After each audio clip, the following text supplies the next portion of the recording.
இந்த கூட்டங்களுக்கான இன்விடேஷனில் நீங்கள் பார்த்தால் 2 பேதுரு 3வது அதிகாரம் 11வது வசனம் அங்கே தலைப்பிலே அச்சடிக்கப்பட்டிருந்தது. நன்றாய் கவனியுங்கள். 2 Peter 3rd chapter verse 11 வாசிக்கலாம். இப்படி இவைகளெல்லாம் அழிந்து போகிறதா இருக்கிறபடியால் நீங்கள் எப்படிப்பட்ட பரிசுத்த நடக்கையும் தேவபக்தியும் உள்ளவர்களாய் இருக்க வேண்டும். நன்றாய் கவனியுங்கள். இந்த வசனத்தை நீங்கள் புரிந்து கொள்ள வேண்டும் என்றால் இந்த எழுதின நபரையும் அவருடைய குறிக்கோளையும் நீங்கள் புரிந்து கொள்ள வேண்டும். நன்றாய் கவனியுங்கள். பேதுரு என்கிற ஒரு பிரதான அப்போஸ்தலன், ஆண்டவரால் பயிற்சி கொடுக்கப்பட்டு உபயோகப்படுத்தப்பட்ட ஒரு தேவ ஊழியக்காரன். அநேக நேரங்களிலே இடறி விழுந்தாலும் ஆண்டவருடைய கண்கள் அவன் மேலேயே இருந்தது. பல பயிற்சிகளை அவர் கொடுத்திருந்த போதில், பல அனுபவங்களுக்குள் அவனை எடுத்து சென்ற போதிலும் அவனுடைய தைரியமெல்லாம் அபிஷேகம் பெற்ற பின்பு வந்தது என்று எல்லாரும் சொல்வார்கள். ஆனால் எனக்கு கொஞ்சம் சந்தேகம் அதிலே உண்டு. தைரியமாக எருசலேமில் நின்று பிரசங்கிப்பான். ஆனால் கொஞ்சம் சாப்பிடும் போது யூதர்களும் புறஜாதிகளும் வந்தபோது அவன் மாயம் பண்ணினான் என்று கலாத்தியர்லே பேதுருவை குறித்து பவுல் சொல்லுகிறார். கவனிங்கள். ஏன்னா பயம் இன்னும் ஃபுல்லா போகல. அபிஷேகம் வந்தது உண்மைதான். அவன் பிரசங்கத்தில் 3000 பேர் ரட்சிக்கப்பட்டது உண்மைதான். அவன் தைரியமா சிறைச்சாலையில நாளைக்கு தலை போகுதுன்னு தெரிஞ்சாலும் தூங்குறது உண்மைதான். கவலை இல்லாம தூங்கிட்டு இருக்கான். நாளைக்கு காலையில் தலை போகுதுன்னு தெரிஞ்சாலும். ஆனா யாருக்கு தெரியுமா பயமா இருந்தது? ஹலோ, புறஜாதிகள்கிட்ட பயம் இல்ல, தலை வாங்குற ஏறதுட்ட பயம் இல்ல. யார் தெரியுமா? இந்த யூதன்கள் கூட சொந்தக்காரங்க. பக்கத்துல நம்ம பயமே சொந்தக்காரங்கிட்ட தான். சொல்லுங்க, எனக்கு தெரியும் பிரமிட்டைனில் என்னெல்லாம் நடக்குன்னுட்டு. வெளியே பயங்கர மீசை முறுக்கிட்டு தான் போவாங்க. ஆனா சொந்தக்காரன் வந்தானா வாழை உள்ள தள்ளிக்கிட்டு நாய் எப்படி போகும். பேதுருக்கும் அப்படித்தான். யூதர்கள் வந்தாங்க, இவர் புறஜாதியோட சாப்பிட்ட பண்ண உடனே அவங்க கேட்டோன்னா இவர் நம்ம பிரதான அப்போஸ்தலன் நினைக்கிறோம், இவர் இப்படி உட்கார்ந்துருக்கிறார் அப்படின்னு நினைச்ச உடனே அவர் மாயம் பண்ணினார் என்று என் சத்திய வேதம் சொல்கிறது. ஆனா பின்னதாக அவர் மறுபடியும் எழுந்து நின்று ஆண்டவருக்காக ஊழியம் செய்து இறுதியாக ரோமாபுரியிலே போய் ஊழியம் செய்து கொண்டிருந்தார். கொஞ்சம் பின்னடியே பார்த்துங்கள். ரோமாபுரியிலே அவர் ஊழியம் செய்து கொண்டிருந்த நாட்களிலே ரோம அரசாங்கமும் அவரை கொன்று விட வேண்டும். ஏனென்றால் he is the key for the church. அன்றைக்கு இருக்கிற சபைக்கு வந்தான் ஒரு பெரிய ஊன்றுகோலாக இருக்கிறான். இவனை அழிச்சிட்டா கிறிஸ்தவர்கள் நொறுங்கி போயிடுவார்கள், சிதறி போயிடுவார்கள் என்று அன்றைய ரோம அரசாங்கம் நினைத்தபடியினாலே அவனுக்கு மரண தண்டனை கொடுக்க வேண்டும் என்று அவரை தேட ஆரம்பித்த போது சபையார் பேதுருவை பார்த்து சொன்னார்கள், ஐயா, நீங்கள் உயிரோடு இன்னும் கொஞ்ச நாள் இருக்கணும், நாங்க செத்தாலும் பரவாயில்ல, நீங்க சாகக்கூடாது. ஒண்ணு செய்யுங்க, ரோமாபுரியிலிருந்து ராத்திரியா நீங்க வெளியே போயிருங்க, நீங்க உயிரோடு எங்க இருந்தாலும் செய்யுங்க, நாங்க நீங்க கொடுத்த வசனத்தை நிற்போம் என்று உறுதியளித்தபடினால பேதுருவுக்கு அது சரி என்று தோன்றினபடினால தனியனாக ரோமாபுரியை விட்டு வெளியேறுகிறான் இருட்டு வேளையில. ஏனென்றால் அன்றைய சேவகர்கள் அவனை பார்த்து விடக்கூடாது என்பதில். அப்படி போகும்போது அவன் கண்களை ஏறட்டு ஒரு தரிசனத்தை பார்த்தான் என்று ட்ரெடிஷனலா இருக்கிற புஸ்தகத்தில் எழுதப்பட்டிருக்கிறது. என்னவா, இயேசு சிலுவை சுமந்தவராக வந்து கொண்டிருக்கிறார். இவனுக்கு உடனே ஷாக். உயிர்த்தெழுந்த ஆண்டவர் மீண்டும் ஏனையா சிலுவை சுமக்க வேண்டும் என்று ஒரு பெரிய தாக்கம் அவனை பிடிக்க ஓடோடி சென்று, மாஸ்டர், ஆண்டவரே, ஏன் மறுபடியும் உள்ள போறீங்க? அதுவும் சிலுவை சுமந்துட்டு ஏன் போறீங்க? ஏன்னா இவனுக்கு கல்வாரி காட்சி எல்லாம் காணப்படுகிறது. தூரத்துல பின் சென்ற பேதுரு சிலுவையில் அடிக்கப்பட்ட ஆண்டவரை பார்க்க முடியல. நல்லா கவனிங்க நான் சொல்றதெல்லாம். பேதுரு ஆண்டவருக்கு மரண தண்டனை கொடுக்கப்படும் வரை இருந்தான். லிசன், ஆண்டவருக்கு பிலாத்து நீங்கள் உங்களை இஷ்டப்படி செய்யுங்கள், சிலுவையில் அறையுங்கள் என்று நீங்கள் கேட்டுக்கொள்ளபடியே கொண்டு போங்கள் என்று தன் கையை கழுவி விட்ட வரை இருந்தான். அதற்கு பிறகு காணோம். கல்வாரி மேட்டிலே பேதுருவை தேடினார்களே இல்லை, ஏனென்றால் பயம், ஐயோ என்னையும் சேர்த்து அடிச்சிருவானுங்க. So he ran away. பயம், ஓடிச்சான். ஆனா யோவான் மட்டும் கூட போனான் வேதத்தில் இருக்குது. அன்பின் சீசன் போறான், அம்மா போனாங்க, மரியாள் போனார், சில ஸ்திரீகள் போனார்கள். ஆனால் பேதுருவுக்கு அவ்வளவு தைரியம் இல்லை.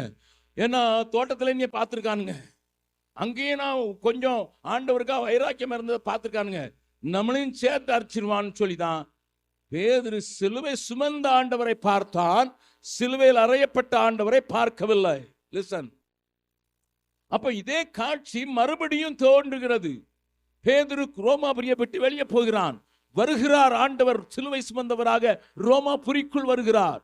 உடனே கலக்கம், ஐயோ அன்னைக்கு நான் பார்த்த மாதிரி மறுபடியும் சிலுவையில் அரைஞ்சிரும், ரோம அரசாங்கம் மறுபடியும் சிலுவையில் அரைஞ்சிரும் அப்படின்னு சொல்லித்தான் வேகமா ஓடி, மாஸ்டர்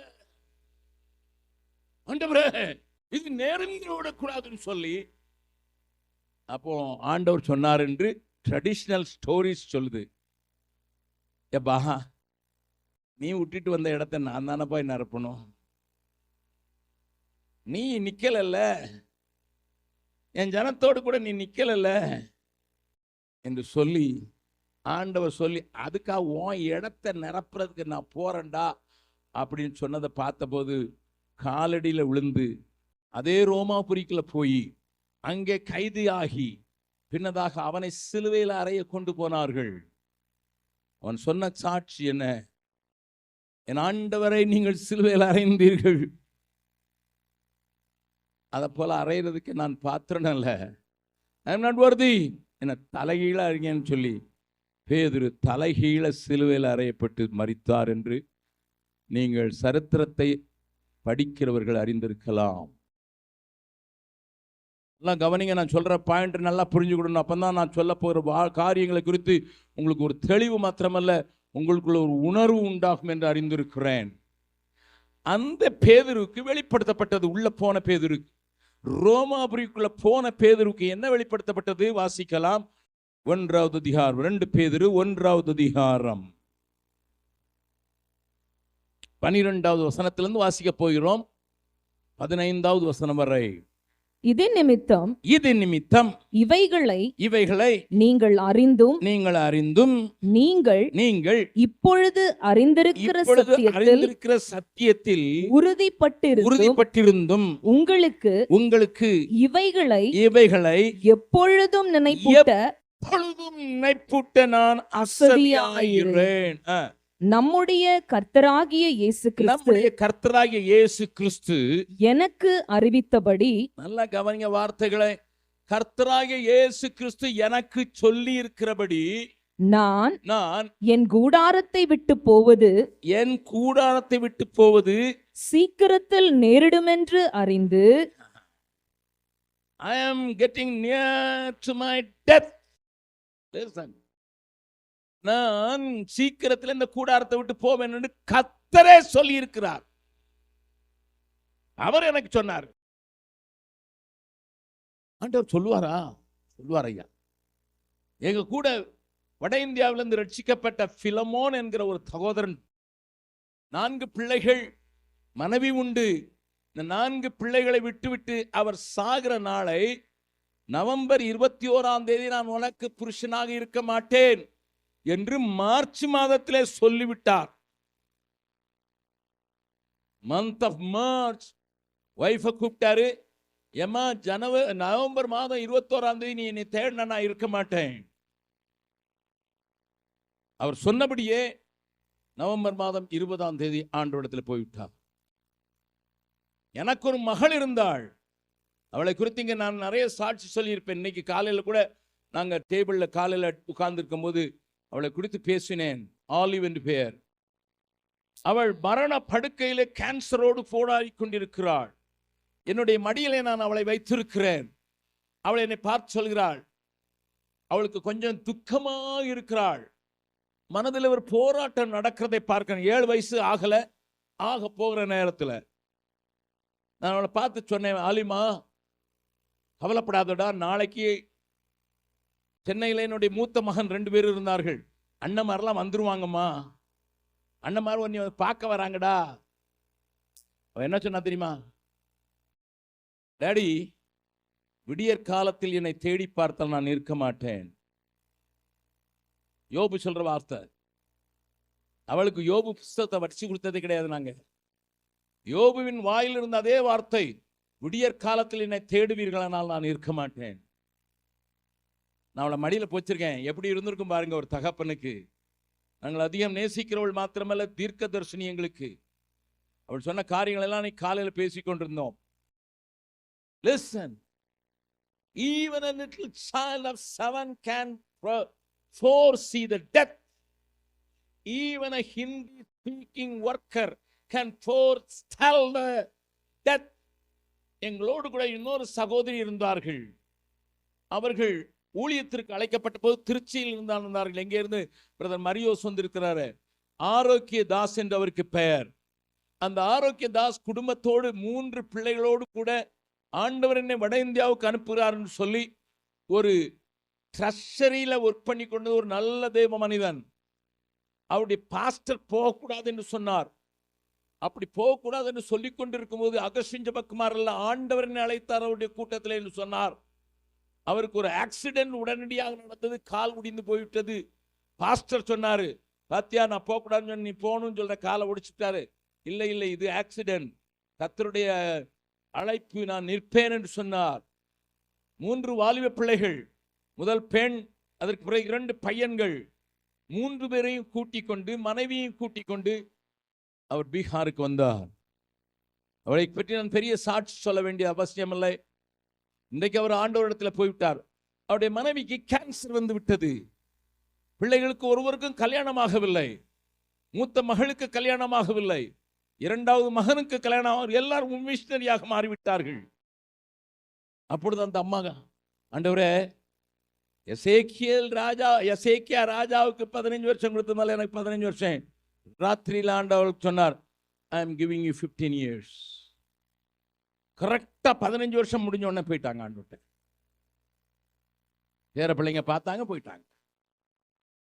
ஏன் இது சொல்கிறேன் என்றால், தேவன் முன் குறிக்கிற நாளை கர்த்தரே சொல்கிறதை கேட்ட தேவ மனிதர்கள் இன்றைக்கும் உண்டு. கரங்களை உயர்த்தி ஆண்டவருக்கு நன்றி செலுத்தலாம். பேதுருக்கு அப்படிப்பட்ட ஒரு வெளிப்பாடு இருந்தது. நான் இந்த கூடாரத்தை விட்டு சீக்கிரமாய் போக போகிறேன். போகும்னால நான் என்ன ப்ரிப்பரேஷன் பண்றேன்? நல்லா கவனிங்க. நம்ம என்ன செய்வோம்? உயில் எழுதி வைப்போம். என் வீடு யாருக்கு, நிலம் யாருக்கு. பேதுரு குடும்பஸ்தன். அதனாலதான் முதல்ல ஆண்டவர் கூப்பிடும் போதே மாமியார் வீட்டுக்கு தான் முதல்ல கூட்டு போனார் இயேசு. உங்களுக்கு தெரியுமா? 15 வருஷம் எக்ஸ்டென்ஷன்ல அவன் சாதிச்ச காரியம் என்ன? பக்கத்தில் வந்து கைப்பிடிச்சுங்க. எசேக்கியா ராஜா சாதிச்ச காரியம் என்ன? எக்ஸ்டென்ஷன் பீரியட்ல ஒரு பிள்ளையை பெற்றுட்டான். உதவாத பிள்ளை. மனாசே தான் பிள்ளைங்களை நெருப்ப கடக்க விட்டானாம், கொன்னானாம். கவனிங்க. பக்கத்தில் உங்க கொஞ்சம் வயசானதுங்க இருக்குதுங்க, பெருசுங்கெல்லாம். சொல்லுங்க, போமுன்னால என்ன செஞ்சுட்டு போற? கேளுங்க.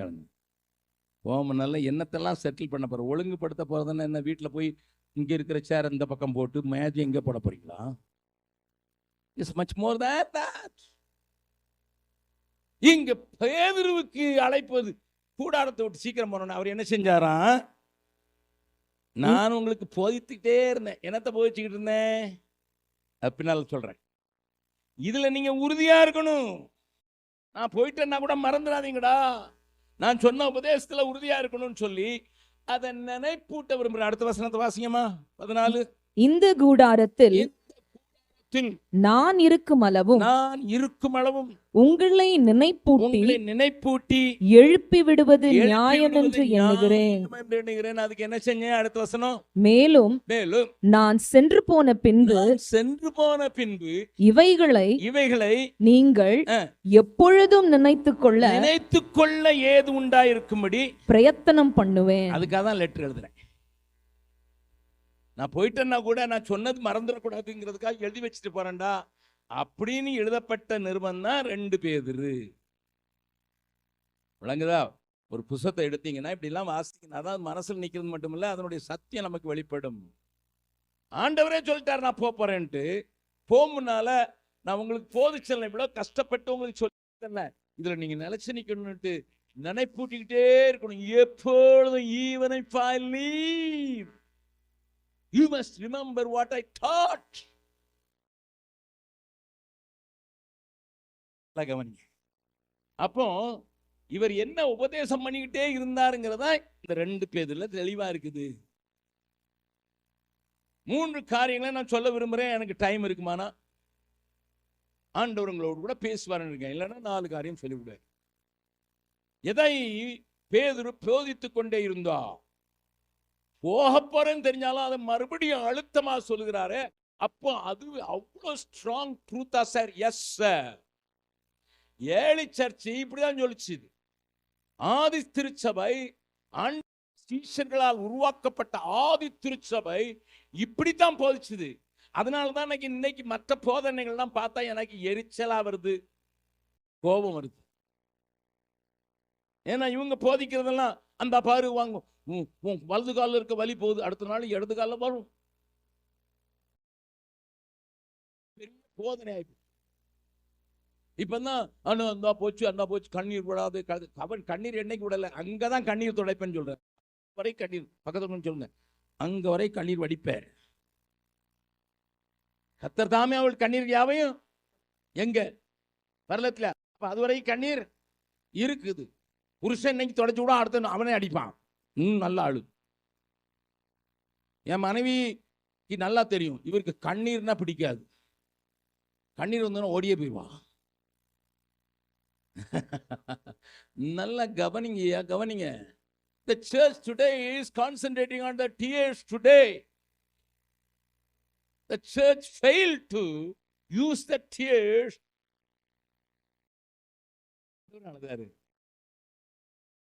ஒரு நகரத்தை பார்த்து அழுவாரு. எருசலேமே எருசலேமே, எத்தனை தரம் நான் உன்னை கூட்டி வைக்கிறது, உனக்கு கண்ணு தெரியாம போச்சுன்னு அழுதாரு. கெத்செமனே தோட்டத்துல பலத்த சத்தத்தோடு கண்ணீர் எழுதுறார் எபிரேயர்ல. My Jesus cried. நீங்க உடனே சொல்லுங்க, இயேசு ராசனை மறைச்ச போது அவர் அழுதது அதுக்கு இல்ல.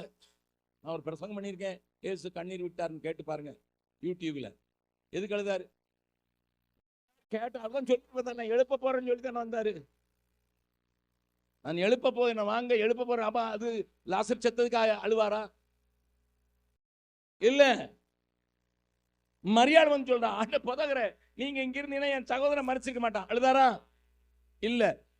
மரியாதை வந்து அதே தான் சொல்றான். மார்த்தா சொல்றதுதான் மரியாதை சொல்றான். மார்த்தாள் சோறு உண்டாக்குறது தான் கவனம். இவன் காலடியில உட்கார்ந்து வசனம் கேட்டவா, இவளும் இப்படித்தானே சொல்றா. ஆண்டவரை தூரமா அறிந்து கொண்டவர்கள் அழலாம். போதகர நீங்க இருந்தா இருக்க முடியும், அவ அழல. ஆனா மரியா அழுத பார்த்து, இத்தனை வருஷம் உனக்கு வசனம் சொல்லி கொடுத்து ஒன்னும் புரியலடி நீனும். அவள் அழுகிறதையும், அவள் அழ மட்டும் இல்ல, நீங்களாம் போய் வாசிங்க, டைம் இல்லை. அவள் அழுகிறதையும் அவளோடு கழிச்சு வந்தா யூதர்களை, நீ அழுகிறது பார்த்தாலும் மற்றவனையும் கூப்பாடு போட வச்சிடுறிய. யாரை பார்த்து அழுதாரு? விசுவாசியை பார்த்து, வசனம் கேட்கிற விசுவாசி. அதாவது top most hyper Pentecost, super Pentecost பற்றி தான் அழுகிறாரு ஆண்டவர். அதனாலதான் இயேசு கண்ணீர் விட்டார். நம்ம நினைச்சுட்டோம் லாஜரு நீ வந்தோன்னு தாத்தான்னு ஒடிய. Forget about it. Let us understand the word of God rightly. நல்லா கவனிங்க.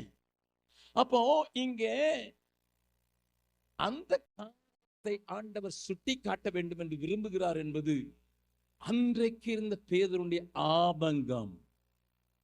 அவன் சுட்டி காட்டின எல்லா காரியங்களையும் நான் பேசுவதற்கு நேரம் இல்லை. அந்த காலத்து அப்போஸ்தலர்லாம் இப்படிதான் இருந்திருக்காங்க.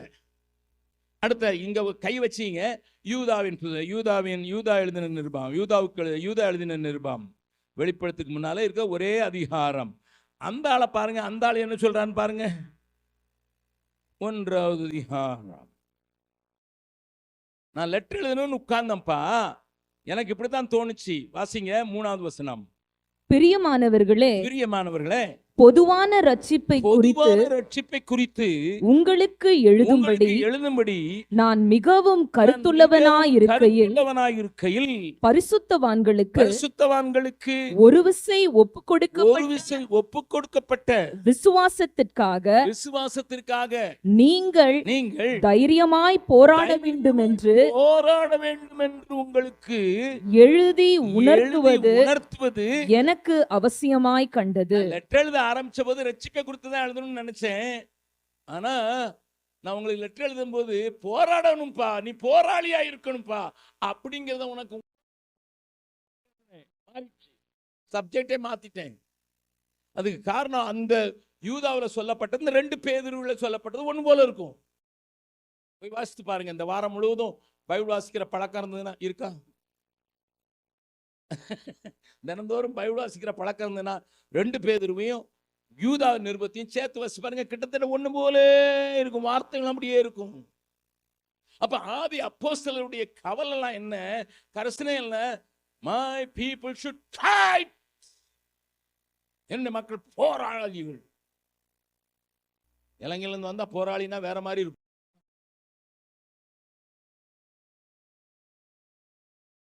Listen sir. அப்ப போராட வேண்டிய அவசியம் உள்ள ஒரு சூழ்நிலை அன்றைக்கு இருந்தது போல இன்றைக்கும் உண்டு. அதை குறித்து பேசுவதற்கு நேரம் அல்ல. ஆனால் சில காரணங்களே அவர் அங்கு எழுதுகிறார். என்ன சொல்றார் தெரியுமா? வாசிக்கலாம். 2 பேதுரு 1வது அதிகாரம் 16வது வசனம். நாங்கள் தந்திரமான கட்டுக்கதைகளை பின்பற்றினவர்களாக அல்ல, அவருடைய மகத்துவத்தை கண்ணார கண்டவர்களாகவே நம்முடைய கர்த்தராகிய இயேசு கிறிஸ்துவின் வல்லமையையும் வருகையையும் உங்களுக்கு அறிவித்தோம்.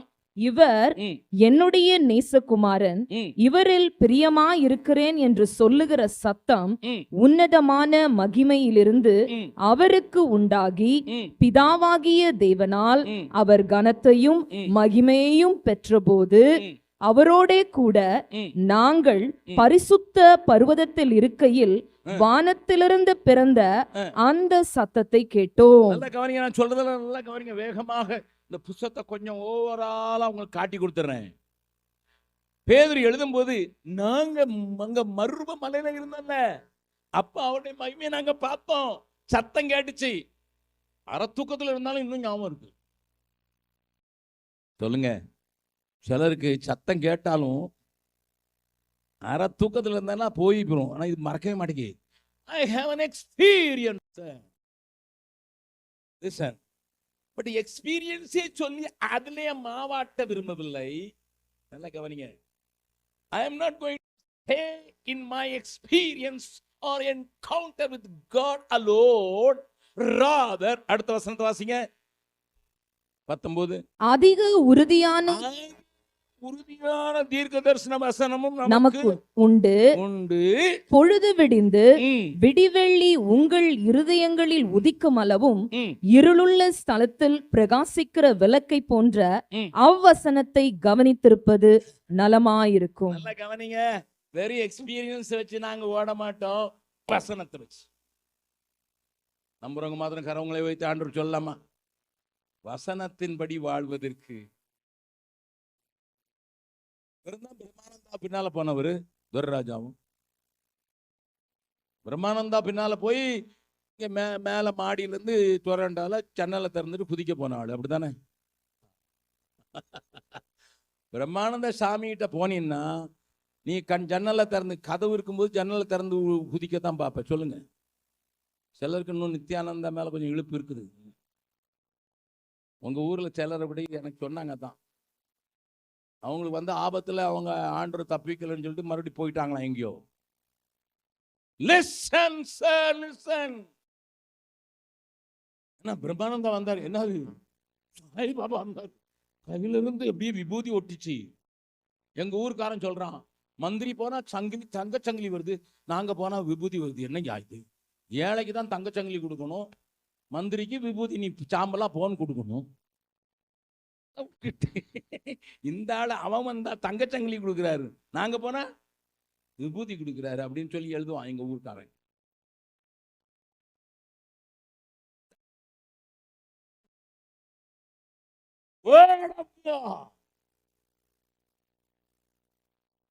நான் ஒரு பாட்டு, பழைய பாட்டு எழுதுனது. இன்னைக்கு தங்கச்சி நான் எழுதின பாட்டுன்னு சொல்லி பாடின மாதிரி நான் பழைய பாட்டு பண்ணியிருக்கேன். வேதமே என் வெளிச்சம்.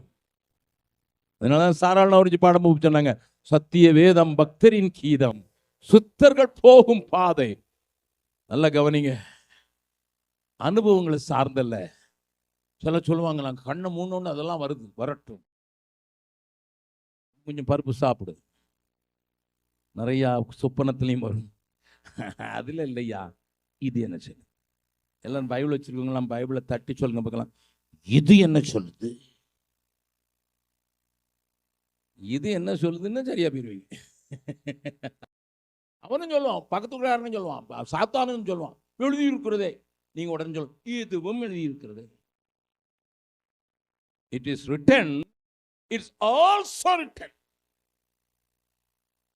ஒரு முனையை பிடிச்சு ஒரு வசனத்தை பிடிச்சு எவனா தொங்கிட்டு இருக்கான்ல, அவனையும் விட்டுருங்க. இதுவும் எழுதி இருக்கிறதே. வசனத்துக்கு அவ்வளவு மகத்துவம் உண்டையா. ஏனென்றால் இந்த பாட்டு நடத்தும் போது சொன்னாங்க, ஆண்டோடைய வேதியம் சத்திய வேதம், வானம் பூமி ஒளிந்து போனாலும் வார்த்தைகள் என்றும் மாறாத அவருடைய வசனத்தை பற்றி கொண்டு சுடர்களைப் போல பிரகாசிக்கிற நீங்கள் கோணலும் மாறுபாடான இந்த உலகத்தில், அதுதான் வேத வசனம். பற்றி கொள்ள வேண்டியது யாரு? பாஸ்டரையா, அகஸ்டின் ஜெபக்குமாரையா, இல்லை அகஸ்டின் ஜெபக்குமார் காட்டிலும் சூப்பர் ஊழியக்காரரையா?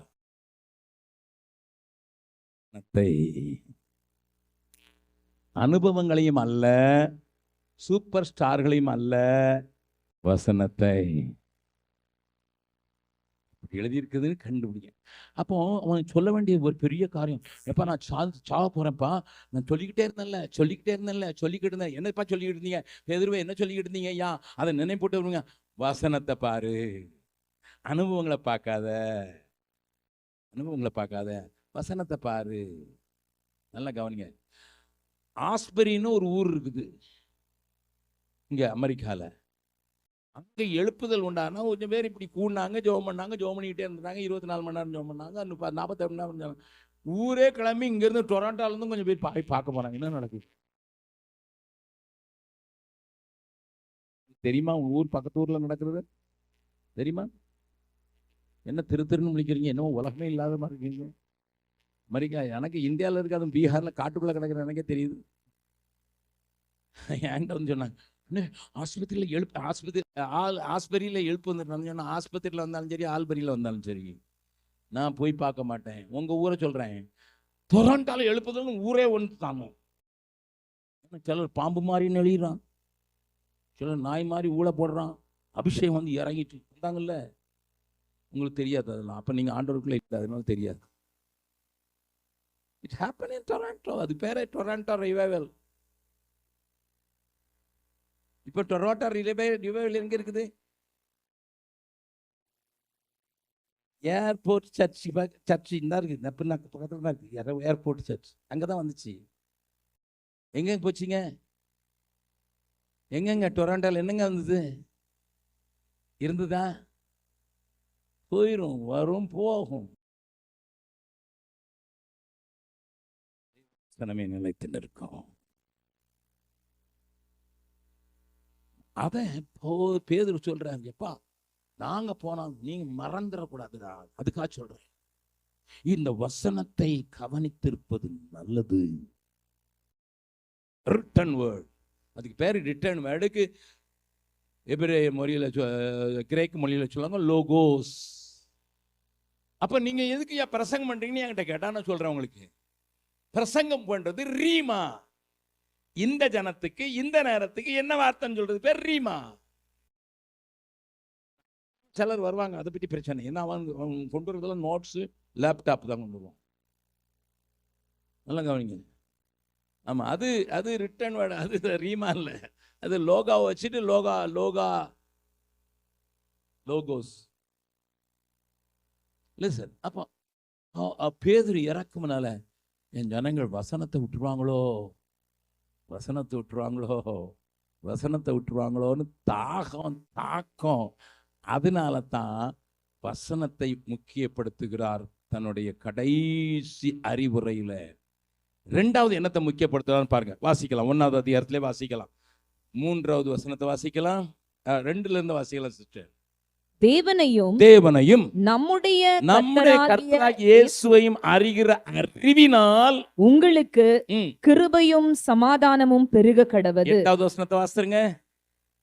இவைகள் உங்களுக்கு உண்டாயிருந்து பெருகினால் உங்களை நம்முடைய கர்த்தராகிய இயேசு கிறிஸ்துவை அறிகிற அறிவிலே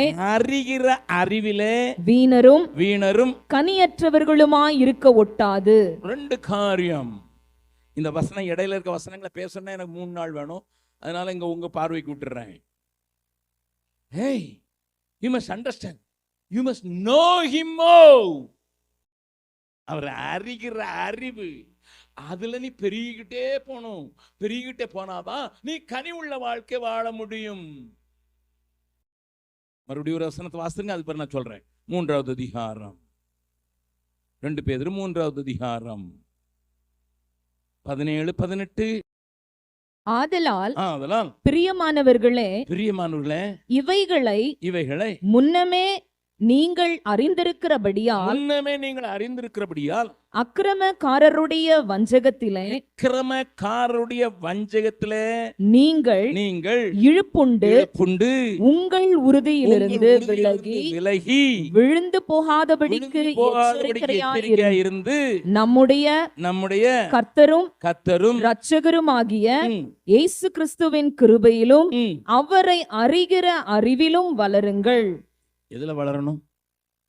அவரை அறிகிற அறிவில் வளரணும். எப்பா இன்னும் பேதுரு கேட்டு பதில கிடைச்சா, அவரை அறிகிற அறிவுக்காக எனக்கு லாபமா இருந்ததை குப்பையா நினைக்கிறேன். அப்போ நல்லா கவனிங்க நான் சொல்றத.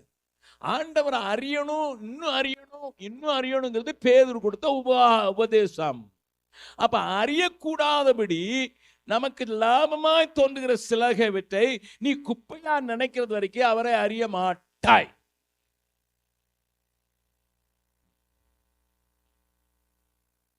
நான் உங்ககிட்ட கேட்கிறேன், இதுல ரட்சிக்கப்பட்டு 20 வருஷம் ஆனவங்க இருக்கீங்க, 10 வருஷம் ஆனவங்க இருக்கீங்க, 5 வருஷம் ஆனவங்க இருக்கீங்க. அன்னைக்கு அறிஞ்சது போல இன்னைக்கு அவர் அறிஞ்சிருக்கேன், இன்னும் அதிகம் அறிஞ்சிருக்கேன்னு உங்களால் சவால் விட்டு சொல்ல முடியுமா? I know him better every day. ஆங்கிலத்தில் ஒரு song, I know him better every day.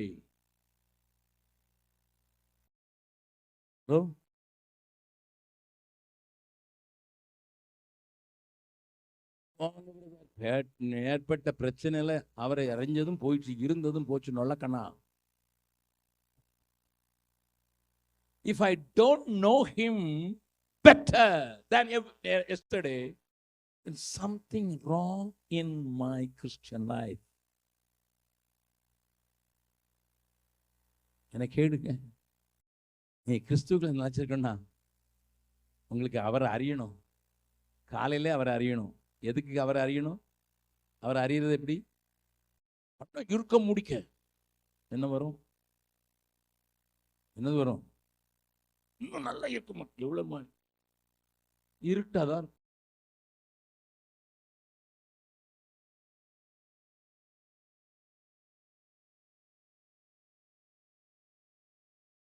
என்ன பற்றி சொல்லுது? இதை தியானி, வாசி, தியானி, அதுல இருக்கிற ஆண்டவரை புரிஞ்சு கொள்றதுக்கு பாரு. அப்படி மனநிலை உனக்கு தெரியும். எதுக்கு பைபிள் படின்னு சொல்லுது? எதுக்கு பைபிள் படிக்க சொல்லுதியா?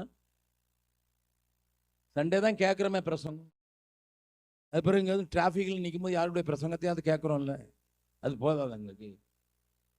No, you must read and meditate.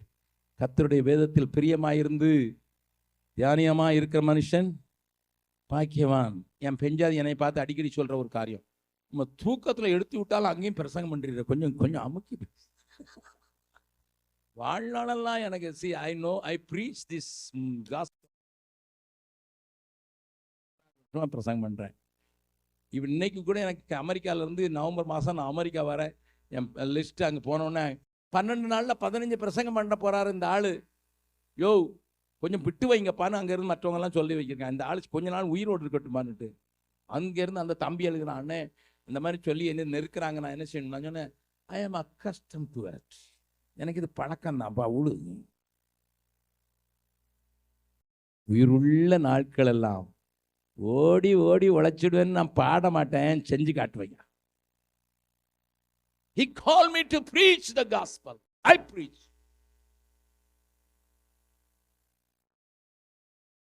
இந்த மூச்சு உள்ளவரை, கடைசி மூச்சு உள்ளவரை பிரசங்கம் பண்ணியே சாகணும்னு விரும்புகிறாள். நல்லா கவனிங்க, இந்த மனுஷனை கேட்டா சொல்றாரு, இன்னும் அவர் அறியணும். அப்ப அவரை அறியக்கூடாதபடி தடைகள் இருக்குது. இந்த உலகத்தினுடைய காரியங்கள், போராட்டங்கள், சிந்தைகள் அவரை நான் அறியக்கூடாதபடி என்னைய தடுத்துக்கிட்டே இருக்குது. எம்மாவுக்கு 2 பேர் நடந்து போறான், ஏசு அவங்களோட போறாரு. என்னப்பா துக்க முகமா இருக்கீங்க? எங்க ஆண்டவரை கொண்டு விட்டானுங்க அப்படிங்கிறாரு. குறைக்கு பாடியும் தூக்கிட்டு போயிட்டானுங்கிறாங்க.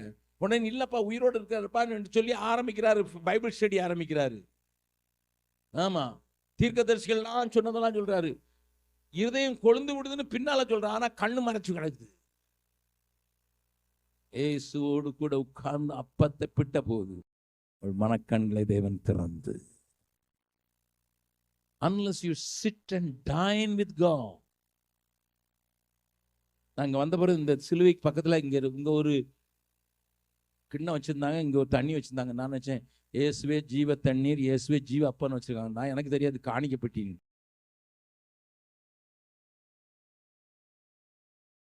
தண்ணி வச்சிருக்காங்க. நீ இப்பதான் ஜேக்கப் எடுத்து கொடுத்த பிறகு தெரியுது என்னோட ஜீவ தண்ணீர்.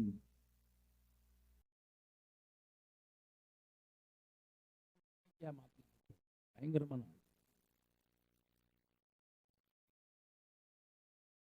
கவனிங்கள் அருமையானவர்களே. 8வது அதிகாரத்தின் 8வது வசனத்தை மறுபடியும் வாசிங்கம்மா. இவைகள் உங்களுக்கு உண்டாயிருந்து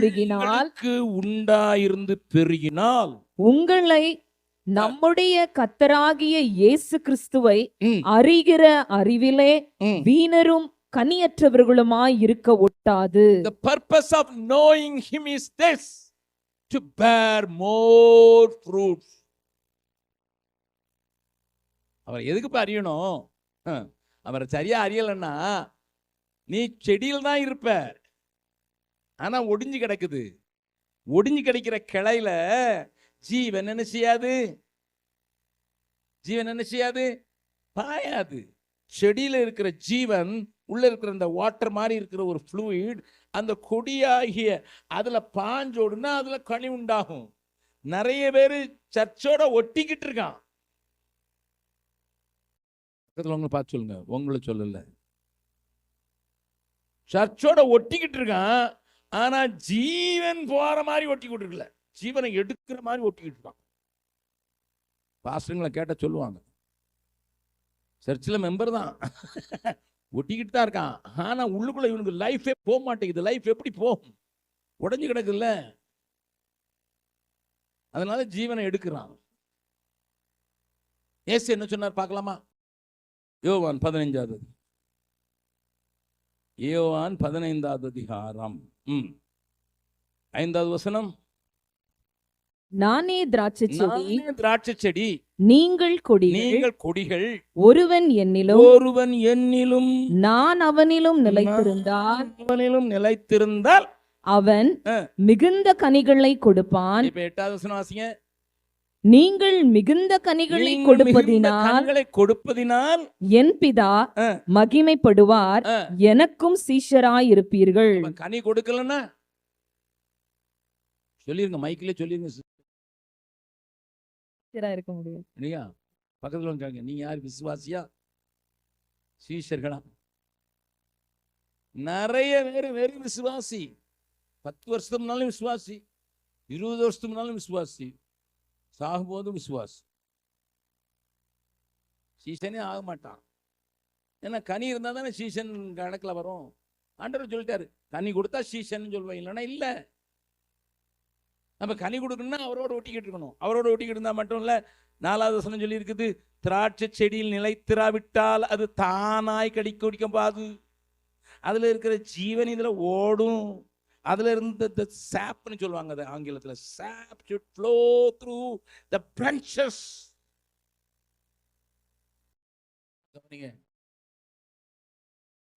அடிக்கடி சொல்கிறேன் இந்த ஊழியர்களுக்கு சொல்றது, if you have life you will grow every day. Life வழியே கிடையாது. அது புதிய இலைகளை விடும், புது கனிகளை கொடுக்கும், புதிய பிரான்ச்சஸ் உண்டாக்கும். If my Christian life is not growing, then life has stopped. டொரண்டோவில் நான் எத்தனை தமிழ் சர்ச் இருக்குன்னு கேட்டேன். பாஸ்டர் ஜேக்கப் டாப் சொன்னார் 40-50 இருக்குன்னாரு. ஆமாம், பிரைஸ் தி லார்ட். நான் முதல்ல வரும்போது 40 சர்ச்சில் ஒரு சர்ச் தான் இருந்துச்சு, 40 பிரான்ச் ஆயிருக்கு. ஸ்தோத்திரம். மரத்துல இருந்து 40 கிளை விட்டாச்சு. Very good. எத்தனை இதுல ஜீவன் இருக்குன்னு ஆண்டவர் ஒருத்தர் தான் தெரியும். ஏன்னா growth stopped, stunted. நான் போனதுக்கு முந்தின தடவை வந்திருக்கும் பாஸ்டர் இலங்கையிலேருந்து வர்ற ஆட்கள் நின்று போனாங்க. இங்கே பிறந்தவங்க தான் இருக்கிறாங்க இலங்கை ஆட்கள். இன்னும் இலங்கையிலேருந்து வர்றதுக்கு இப்போ ஆட்களுக்கு கனடா விசா கொடுக்கறது இல்லை. இந்தியாவிலேருந்து வேலை தேடி வர்றேன், இல்லைன்னா யூனிவர்சிட்டிக்கு வரேன்னு தான் வர்றான். It is stopped. Your growth is only your family biological growth. அவங்களும் இங்கிலீஷ் சர்ச்சுக்கு போயிட்டாங்க. கொஞ்ச நாள் கழிச்சு தமிழ் சர்ச்சை தேடி பார்த்தா இருந்தது, இங்கே ஒரு தமிழ் சபை இருந்தது. பக்கத்தில் உங்களை பார்த்து சொல்லுங்க, நீங்க ஹிஸ்டரியா இருக்க விரும்புறீங்களா, மிஸ்டரியா இருக்க விரும்புறீங்களா?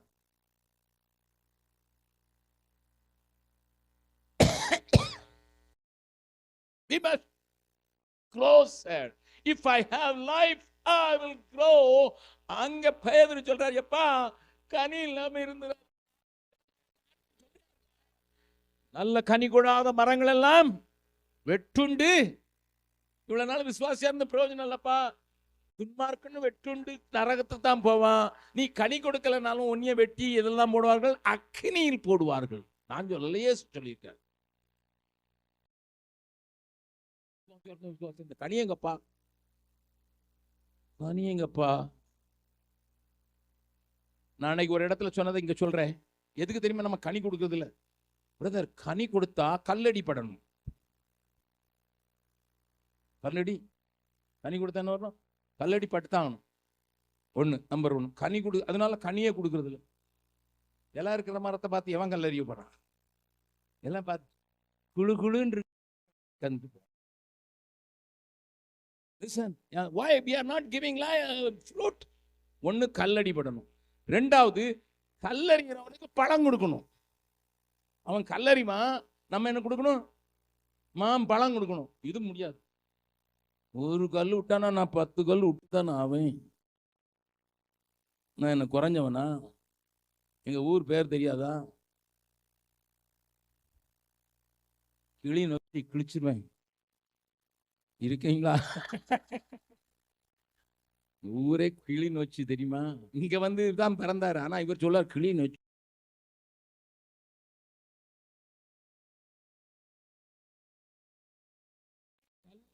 படணும். 2வது கல் எழுதுறவனுக்கு என்ன கொடுக்கணும்? பழத்தை கொடுக்கணும். அது மட்டும் இல்ல, இதில் தான் வந்து உட்கார்ந்து கிளி பழத்தை தின்னுட்டு அதிலே கக்கா பேரா பண்ணிவிட்டு போயிடும். நான் பழம் கொடுத்ததுக்கு நீ எனக்கு பரிசு கொடுக்குறியா? Listen, that's why many people don't. வந்தமா வந்தமா பச்சை பசைன்னு இருந்தோமா போனோமா.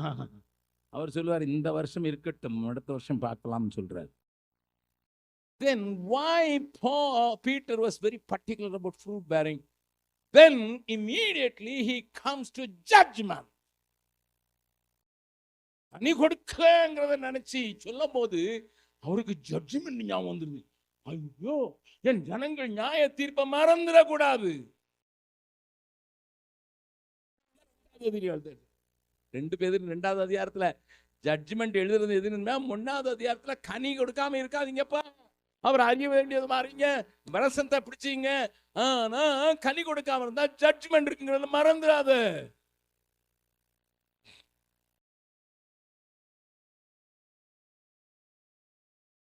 சொல்றதை நல்லா கவனிங்க.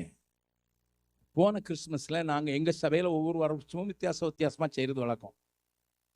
ஒரு வருஷம் வித்தியாசமா கிறிஸ்துமஸை உபயோகப்படுத்தி, கிறிஸ்துமஸை கொண்டாடுறதில் நாங்க உபயோகப்படுத்துவோம் மற்றவங்க ஆண்டவர் சொல்றது.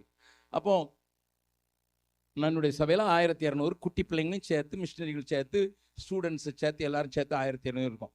நான் எல்லாருக்கும் சொன்னேன், நீ கிறிஸ்துமஸ்க்கு புது ட்ரெஸ் எடுக்கிறதுக்கு 500 ரூபா கொடுத்தீங்கன்னா 250 ரூபாய் ஒரு சட்டை, இன்னொரு 250 அதே டிசைன்ல, அதே கம்பெனில, அதே மாதிரி எடு, கலர்ல, அதே குவாலிட்டியில எடுத்துட்டு உன் அளவு இருக்கிற ஒரு ஆளை தேடி போய் அவங்களுக்கு கொடுத்து 24ஆம் தேதி கொடுக்கணும். 25ஆம் தேதி மத்தியானம் அவங்கள வீட்டுக்கு கூப்பிட்டு அவங்க கூட உட்காந்து சாப்பிடணும். சபையில் இருக்க 2 வயசுல இருந்து 80 வயசு வரைக்கும் எல்லாருக்கும் ஆர்டர் போட்டாச்சு.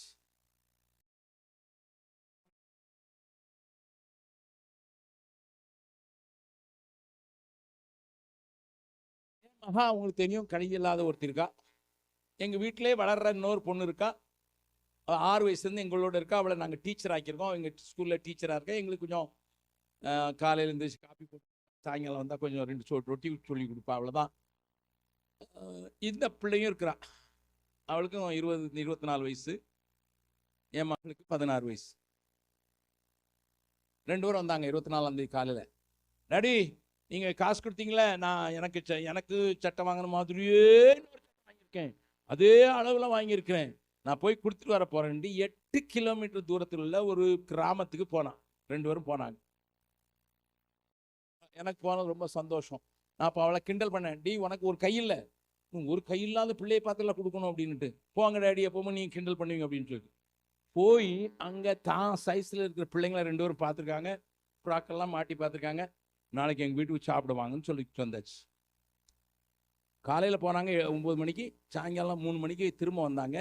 அப்போ என் மகன் சொன்னான், டாடி நான் போய் கொடுத்தேன்னா அந்த பிள்ளைக்கு பயங்கர சந்தோஷம்,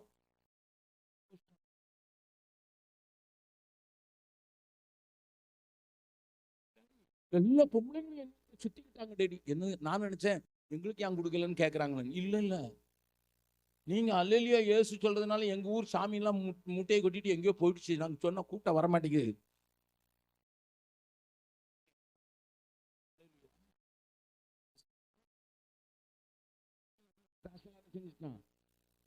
மூட்டை கட்டிட்டு போக வச்சுட்டான். அவங்க சொன்னது, ஊர்க்காரங்க சொன்னது.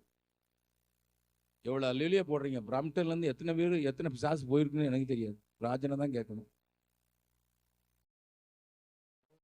எவ்வளோ சாத்தானுடைய பல்லு போகணும். நல்லா கவனிங்க. இதோட மட்டும் இல்லை, அடுத்த நாள் அந்த பிள்ளைங்க வந்துச்சு.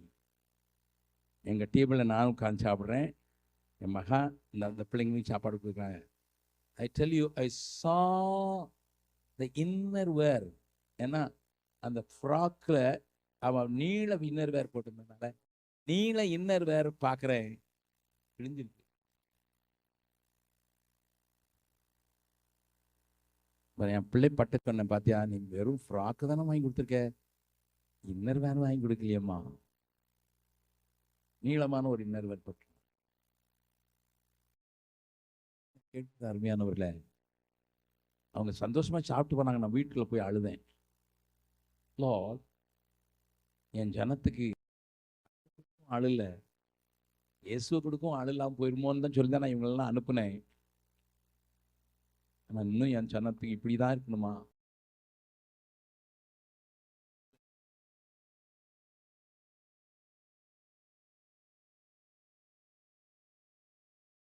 சின்ன காட்சி, அந்த அழுகையின் போது ஒரு சின்ன காட்சி, ஆண்டவர் வந்து நிற்கிற மாதிரி ஒரு சின்ன ஜெபத்திலேயே ஆண்டவர் வந்து நின்று நியாயத்தீர்ப்பு இருக்கும்போது வந்து வீட்டுக்கு வந்த பிள்ளையும் அங்க வந்து நிக்கிற மாதிரி பார்த்தேன். எனக்கு ஒரே சந்தோஷம்.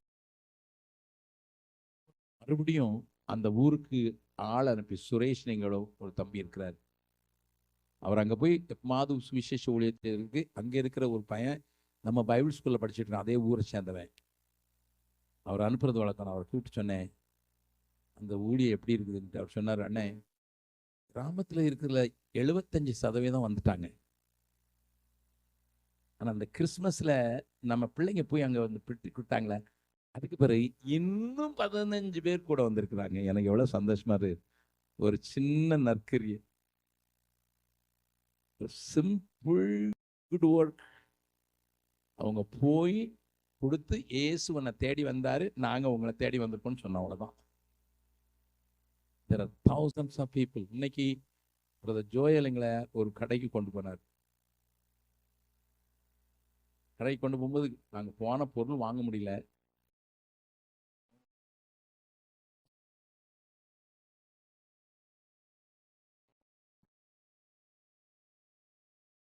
பண்ணுவாருன்னு சொன்ன உடனே அந்த முஸ்லீம்க்கு என்னை இன்ட்ரடியூஸ் பண்ணி விட்டு, பாகிஸ்தானி, கையை பிடிச்சி ஜெபம் பண்ணுறதுக்கு நான் போகும்போது கையை பிடிச்சேன்.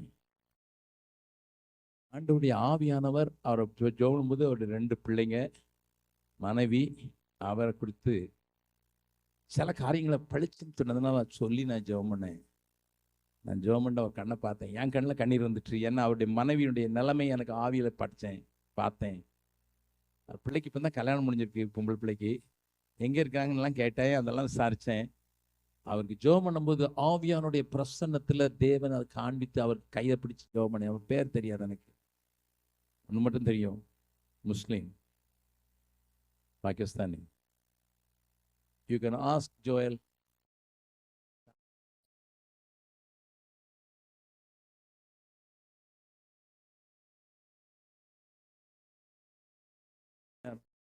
அவர் கண்ணெல்லாம் கண்ணீர். உங்க ஊர்ல இந்தியாவிலேருந்து ஒரு நாளைக்கு பிரசங்கம் வாங்கிக்கணும்னா கையை பிடிச்சி ஜெபம் பண்ணதில்ல. ஒரு முஸ்லீம் கண்ணீரோடு கூட தொடர்ந்து ஜெபம் பண்றேன்னு நான் சொன்ன உடனே செய்து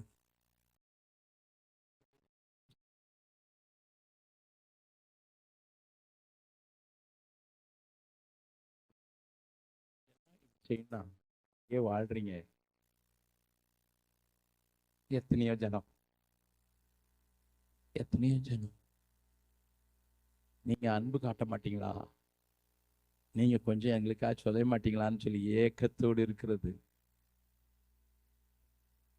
கனியற்ற வாழ்வு வந்து நமக்கு நியாயத்தீர்ப்பு இருக்குங்கிறது ஞாபகப்படுத்தின உடனே தான் பேதுரு 2ஆம் அதிகாரம் முழுவதும், ஏன் 3ஆவது அதிகாரத்திலையும் நியாயத்தீர்ப்பு கொடுத்தது. This church must know and proclaim the eternity. வாழ்வை குறித்து இன்றைக்கு சபை சொல்லித்தான் ஆகணும். இந்த உலகத்தின் காரியங்களை சொல்றதுக்கு நமக்கு தெரியும், உலகத்தின் வேலைகளை குறித்து சொல்வது தெரியும், உலகத்தின் பாடுகளை பகிர்ந்து கொள்ள தெரியும். ராஜா வருகிறார் ஆயத்தமாவோம், ராஜா வருகிறார் ஆயத்தமாவோம், இயேசு வருகிறார் எதிர்கொண்டு செல்லுவோம், இயேசு வருகிறார் எதிர்கொண்டு செல்லுவோம். பள்ளங்கள் எல்லாம் நிரம்பிட வேண்டும், மலைகள் குன்றுகள் பகர்ந்திட வேண்டும், கோணலானவை நேராகணும். சொல்லுவோம், ராஜா வருகிறார், ராஜா வருகிறார், இயேசு வருகிறார் எதிர்கொண்டு செல்லுவோம், இயேசு வருகிறார் எதிர்கொண்டு செல்லுவோம். நல்ல கனி கொட மரங்கள் எல்லாம் வெட்டுண்டு அக்கினியில் போடப்படும்.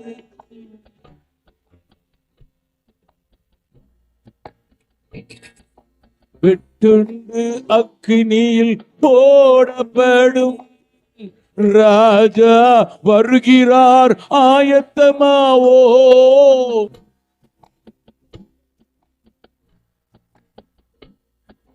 இயேசு வருகிறார், இயேசு வருகிறார். நியாய தீர்ப்பை குறித்து பேச ஆரம்பித்த பேதுரு அந்த 2வது அதிகாரத்தை இன்னைக்கு வீட்டுல படுக்க முன்னால படிச்சுட்டு போங்க. முதல்ல அட்டாக் பண்றது யார் தெரியுமா? கள்ள போதகர்கள், கள்ள தீர்க்கதரிசிகள். ஏய் ஜட்ஜ்மெண்ட் என்று பேசும்போது அவர் சொல்றது, முதல் வசனத்தை வாசிங்க, 2வது அதிகாரத்து முதல் வசனம். கள்ள தீர்க்கதரிசிகளும் தீர்க்கதரிசிகளும் ஜனங்களுக்குள்ளே இருந்தார்கள். அப்படியே உங்களுக்குள்ளும் கள்ள போதகர்கள் இருப்பார்கள். அவர்கள் கேட்டுக்கு ஏதுவான வேத புரட்டுகளை தந்திரமாய் நுழைய பண்ணி தங்களை கிரயத்துக்கு கொண்ட ஆண்டவரை மறுதலித்து தங்களுக்கு தீவிரமான அழிவை வருவித்துக் கொள்ளுவார்கள். அவர்களுடைய கெட்ட நடக்கைகளை அநேகர் பின்பற்றுவார்கள். 3வது வசனம். பொருளாசையுடையவர்களாய் தந்திரமான வார்த்தைகளால் உங்களை தங்களுக்கு ஆதாயமாக வசப்படுத்திக் கொள்வார்கள். பூர்வ காலம் முதல் அவர்களுக்கு விதிக்கப்பட்ட ஆக்கினை அயர்ந்திராது, அவர்களுடைய அழிவு உறங்காது. கள்ள போதகர்கள், கள்ள தீர்க்கதரிசிகள். விவரிக்க நேரம் இல்ல. அதுக்கடுத்த பாவம் செய்த தூதர்களை ஆண்டவர் தப்ப விடல. அதுக்கு பிறகு நோவாவின் காலத்தை சொல்றான். அதுக்கு பிறகு சோதோமினுடைய நிலைமையை சொல்றான். அப்படியே சொல்லிட்டு வந்துட்டு அதுக்கு பிறகு பிழையாவை குறித்து சொல்றான். மறுபடியும் கள்ள தீர்க்கதரிசி சொல்லிட்டு சொல்றான். 17வது வசனம். இவர்கள் தண்ணீரில்லாத கிணறுகளும் கிணறு சுழல் காற்றினால் அடியுண்டோடுகிற மேகங்களுமாய் இருக்கிறார்கள். என்றென்றைக்கும் உள்ள காரிருளே இவர்களுக்கு வைக்கப்பட்டிருக்கிறது. வேறும் அதுக்கு 18வது வசனத்துல ஒரு வார்த்தை மட்டும், வீண் வார்த்தை. என்ன பேசுறான்னு தெரியாது, பேசிக்கிட்டே இருப்பான். என்ன பேசுறான் தெரியாது. வீண் பேச்சு, ஒரு அர்த்தம் இருக்காது, ஒரு கனி கொடுக்காது, ஒருத்தருக்கு கிருபை வராது. ஆனா பப்பரன்னு பேசிட்டேன்.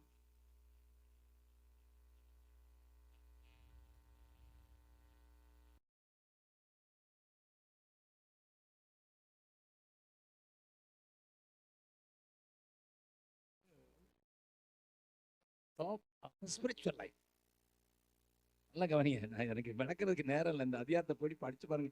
It's a beautiful chapter. கிறிஸ்துவுக்குள்ள வந்து ஞானஸ்நானம் எடுத்தான், அபிஷேகம் பெற்றான், ஆலயத்துக்கு போனான், காணியம் கொடுத்தான், எல்லாம் செஞ்சான். கொஞ்சம் கொஞ்சமா சறுக்கி உலகத்தானுங்க அவனுக்கு வித்தியாசமே இல்லாம போச்சு. அவன் பேசுற மாதிரி தான் இவன் பேசுவான், அவன் கவலைப்படுற மாதிரி தான் இவன் கவலைப்படுவான், அவன் ஓடுற மாதிரி தான் இவன் போடுவான். அஞ்ஞானிகள் நேடி திரிகிற மாதிரி தான் இந்த மெஞ்ஞானியை நாடுவான், ஓடுவான், எல்லாம் செய்வான் அவனுக்கு. ஆனா ஆவிக்குரிய போர்வை மட்டும் போட்டு covering with a spiritual. என்ன வார்த்தை சொல்றாரு பாருங்க, கடைசி வசனம் வாசிங்க, 22வது வசனம். நாய் தன் கக்கினதை தின்னவும் கழுவப்பெற்ற பன்றி சேற்றிலே புரளவும் திரும்பினது என்று சொல்லப்பட்ட மெய்யான பழமொழியின்படியே அவர்களுக்கு சம்பவித்தது. பண்ணி நாய். கிழவா பேதுரு சாக போறேன்னு தெரியுது இல்ல, நல்ல வார்த்தை சொல்லிட்டு போக கூடாதா? நம்ம அப்படித்தானே சொல்லுவோம். சாக போறேன்னு சொல்லு. எனக்கு ஒரு 3வது தங்கச்சி உண்டு. பிறந்த போது ரொம்ப பலவீனமா இருந்தா அந்த ஊர்ல, நம்ம ஊர்ல சொல்லுவாங்க தேர விழுந்த பிள்ளை அப்படின்ட்டு. அவளை 6 மாசம் வரைக்கும் எங்க அப்பா அம்மா பட்டாங்க, ரொம்ப பாடு. எங்க அப்பா எங்களெல்லாம் கூட்டி வச்சு, அம்மா பாட்டி நாங்க எல்லாரும் கூட்டி வச்சு சுத்தி நின்று எடுத்துக்கொள்ளும், இந்த பிள்ளை இவ்வளவு பாடுபட வேண்டான்ட்டு. அப்படி பாடுபட்டான். அதனால 2 வயசு வரைக்கும் நடக்கல. உட்கார்ந்த இடத்துல சப்புன்னு உட்காந்துருப்பான். அதனால நாங்க எல்லாம் அவளை சப்பானி அப்படின்னு கூப்பிடுறதுக்கு பதிலா கொஞ்சம் மாடர்னா ஜப்பான்னு கூப்பிடுறது வழக்கம். எங்க பாட்டி 90 வயசை தாண்டினது. அவங்க கூன் போட்டிருப்பாங்க. அவங்களுக்கு பல்பொடி எடுத்து கொடுக்கறது அல்லது சாப்பாடு எடுத்து கொடுக்கறதுலாம் இவங்களுக்கு வேலை. அவங்க கொஞ்சம் 5 நிமிஷம், இந்த வயசானவங்களும் அப்படிதான், 5 நிமிஷம் லேட் ஆச்சுன்னா அதுங்களுக்கு பயங்கரமாக பொத்துக்கிட்டு கோவம் வரும். ஆமாம், ஆனால் மிலிட்ரி ஆட்கள் இவங்கெல்லாம் 12 மணிக்கு சோறு போடணும், 12 மணிக்கு சோறு போட்டாங்க. என்ன நீ என்ன செஞ்சுட்டு இருக்க அப்படின்னு கொஞ்சம் நம்ம வீட்டில் நடக்கிறதாங்க. எங்கள் பாட்டி வெளியே கட்டில் படுத்துக்கிட்டு சொல்லுவோம், ஏ சப்பா சப்பானி. அவளுக்கு சப்பானி சப்பானி சப்பானின்னு சொல்லி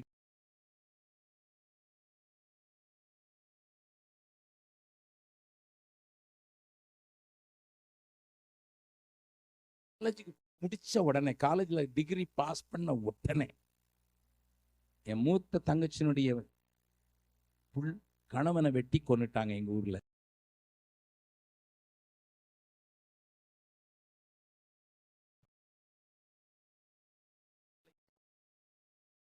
காலேஜ் முடிச்சுக்கிட்டு இருக்கா.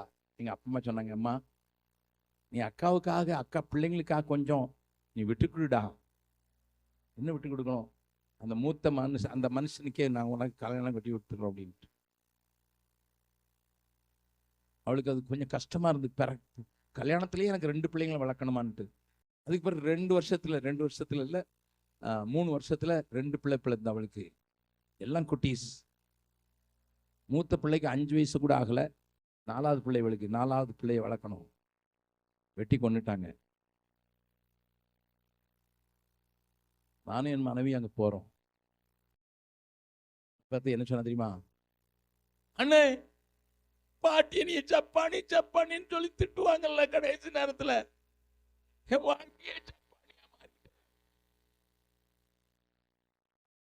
ஏன்னா வயசானவங்க போகும்போது நல்ல காரியத்தை சொல்லிட்டு போகணும், ஆசீர்வதிச்சு போகணும். அதனால தான் யாக்கோபு, பிள்ளைகளே என்னிடத்துல வாருங்கள், உங்களுக்கு கடைசி நாட்கள் நடக்கிறது நான் சொல்ல போறேன், வாங்க வாங்க வாங்கவான்னு சொன்னான். ஆனால் இங்கே பாருங்க, பேதுருங்கிற கிளம் போகுது.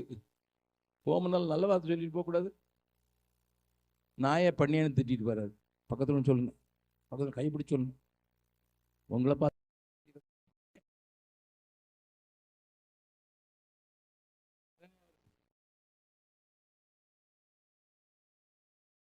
again coming to the old world.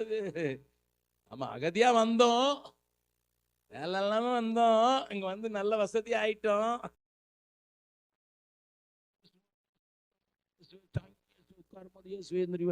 இப்ப ஏசு கொஞ்ச நேரம் வரும், ஓரமாயிரும்.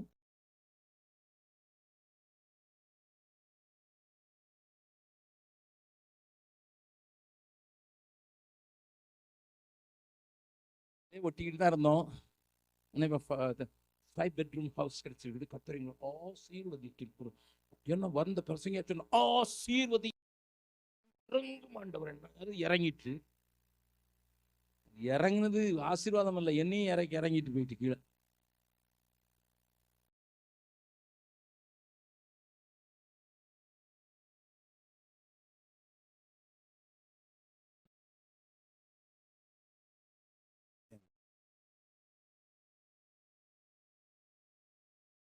நோவாவின் காலத்துல பேழைய உண்ட பண்ணி தன்னையும் தன் குடும்பத்தையும் காத்து கொண்டு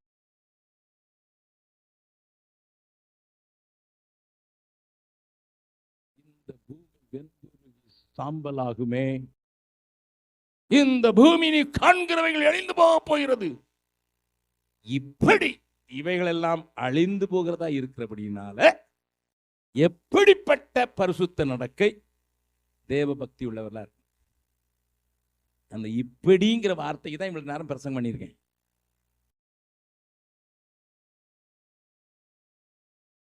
அதனாலதான் ஒரு பாட்டை பாடினேன்.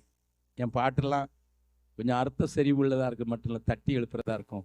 தங்கச்சி சொன்ன மாதிரி எஸ்,